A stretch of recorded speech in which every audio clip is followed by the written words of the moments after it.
All right, what's up, James? Where are you from? What's up? I'm from China. My city's name is Bian. It's right here. It's like a central part of China. Yep.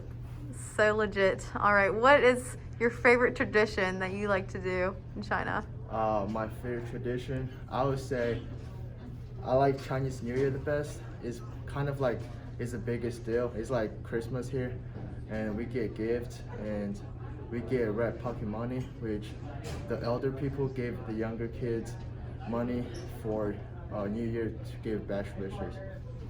And yeah, that's it. Very cool. What is your favorite food?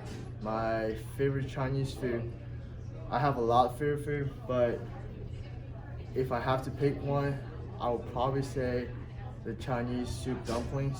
I can't really go wrong with that. Like, it's just the best. Yeah. All right, let's go, James. Yeah.